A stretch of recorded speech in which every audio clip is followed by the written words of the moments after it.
on milk cartons and shopping bags, and was the subject of 2 major films. Meanwhile, in Texas, Henry Lee Lucas confessed to more murders and led police to more grave sites. However, by this time, the authorities began to suspect that most of the confessions were fabricated. In Florida State Prison in Stark, Florida, Ottis Toole, in his first ever interview, talks to Tom Heaton about the confessions, the death of his niece, his life with Henry Lucas, and his childhood. I was picking up on all their information. Tell me how you did that, Ottis. Where did you get the information from? Well, generally when somebody comes in to talk to you, they're going to have the case picked out anyhow, and they're going to throw enough of it in front of you where you can put it together. Ain't no way you can miss on it, because they're going to feed you enough information where you shove it all together. Because if something happens outside, they're going to show you pictures of the crime that happened outside. If the crime happened inside, they're going to show you pictures of building a crime that happened inside. So when they'd show you these pictures, what did you say to them? Well, I kept playing with them until I got all the information from them. Why did you confess to a murder that you never committed? I just wanted to show them they wasn't very wise themselves. You were playing games with them? Yeah. How many, to the best of your recollection, how many police officers or detectives have you done this to? I don't know, I ain't never counted.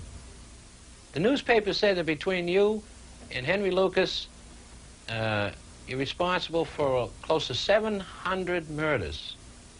What do you have to say about that? I ain't even done one, I'm gonna do 700. Ottis, you're not in here for a parking ticket. I know too much. That's the trouble. How many crimes have you confessed to, Ottis? I don't know. I ain't counted. More than 125? I don't know. I see you smiling. The law was playing games with me, so I was playing games with them. Why do you think the law was playing games with you? Why do you think? Well, when they come in, they had everything all picked out the way they wanted it to go, because they laid it all out. How did they do that? How did they set that up? Well, when they come in, when somebody come in and got a crime or something, they're gonna have so many crimes picked out to start with,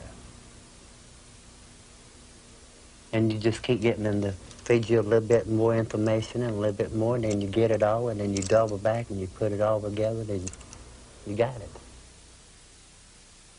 In 1979, on a trip to Jacksonville, Florida, Henry Lee Lucas was to meet Becky Powell for the first time. Becky was the niece of Ottis Toole, and the 3 of them started their travels around the country. Becky, at 13, began to live with Henry, and after 2 years of traveling, Henry and Ottis suddenly separated. Becky stayed with Henry. A short time later, in Texas, in a violent argument, Henry was to stab Becky to death. The day she slapped me was just like the day Mom slapped me. So fast that there wasn't no stopping it. That's one of the deaths that's bothered me the most in any of them at all. It should have never happened. I guess you can say she's one of the main reasons for me turning out to be what I am today. Is because if she hadn't died, it'd still be going on. As far as I know, I can't say positive, as far as I know it would. You would have continued to kill? Probably would have, yeah. Ottis remembers his niece, Becky. What do you remember about the death of your niece? Were you very close to her? Yeah. What happened to her, Ottis? Well, the detective said Henry stabbed her. Henry stabbed her? Yeah. Why do you think Henry stabbed her? The detective said she slapped him and he stabbed her. Where did this happen, Ottis? In Texas. How did your niece get to Texas? Run off with Henry. Were you with Henry at the time? No. She ran off with Henry. I was in Jacksonville. How did this come to your attention? How did you find out that Henry stabbed your niece? Well, I got put in jail for burning down a couple buildings. You, what they call, you used the word before. Powerful maniac. You're a powerful maniac. You mean a pyromaniac, right? When you heard that about Henry, did you get mad at Henry? Yeah, I was mad, you know. I said, well, if I jump on these charges like they feeding to me, I said, I hit a charge in Texas, and I can fucking up myself. I don't understand. Could you say that again, Ottis? I said, if I hit some charges, you know. You hit some charges? Yeah. But I hit the wrong state. I ought to hit Texas instead of hit Florida. See, I went backwards. I didn't go the right way. I started off with Florida instead of started off with Texas. Do you believe that Henry did it?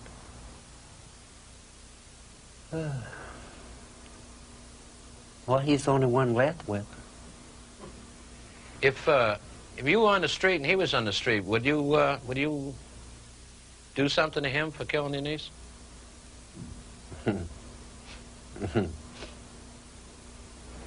Eddie Buchwa talks to Tom Heaton. I met Ottis about 12 or 15 years ago when he was crossing through the park. He had his clothes over his shoulder. He was totally naked. And he introduced himself, and I misunderstood his name. I thought he said Alice instead of Ottis. So I always called him Alice. When he went on through the park, he was arrested over at the other end of the park. Went to jail, totally naked. After you first met Ottis, did you see him again? I would see him in the neighborhood. He would even come by where I work and do little odd jobs for not much money. What do you do, Eddie, by the way? I'm a hairdresser. You have a shop here locally? I own my own shop now. Then I worked at 8th and Main. What's the name of your beauty parlor, your beauty shop? Powder Puff Beauty Salon. The what?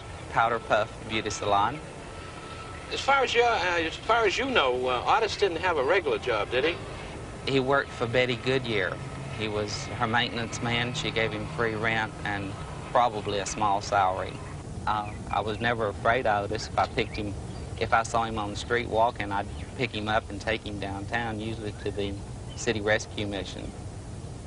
And I was just never afraid of him. He drank pretty heavily at that time? He always smelled like he was drinking. Did he ever say anything in your presence about killing anybody? When he was in the car, if he saw someone he didn't like, he'd point them out and say, I'm going to kill them. Why didn't he like them? Just because they looked different, or? I always thought he was just a nut, so I really didn't pay too much attention to him. After reading all of this information in the newspapers about the murders, and as far as what you've seen of Ottis and when you knew him, did you think he was capable of all these murders?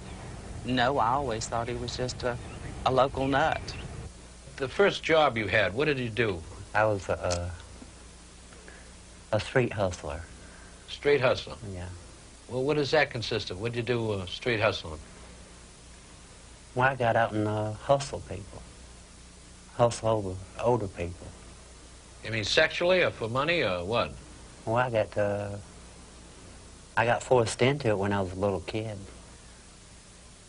Well, explain that, Ottis. What do you mean you got forced into it when you were a little kid? Well, when I was about not quite 6 years old, my father's friend forced me into it. What did he do to you, Ottis? Oh, he made me, made me had all kind of different sex with him. When you were 6? Yeah. A friend of your father's? Yeah. Did you tell anyone about it, Ottis? Yeah, I told my parents, but they said they don't think he would do anything like that, you know, because he took all the kids to the show all the time and took them to the beach and what have you. Do you remember his name? Yeah. What was his name? Chris. And this was where, in Jacksonville? Jacksonville. How often did he force you into sex? Well, after about a dozen times, you got used to it. Well, after that guy turned me out, I started dressing up like a little girl, you know, and my sisters and all of them dressed me up like a girl. I'd get out in the jump rope and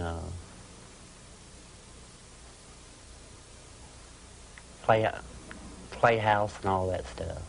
When was the first time that you realized that you were homosexual, Ottis? Well, I really didn't understand it, start understanding it until I was about 10, 11 years old. Did you ever go out with any girls when you were younger? Yeah, but I didn't care for it too much. Why do you burn buildings, Ottis? Does that excite you sexually? Or what kind of feeling do you get when you burn a building? Well, sometimes I get back and masturbate.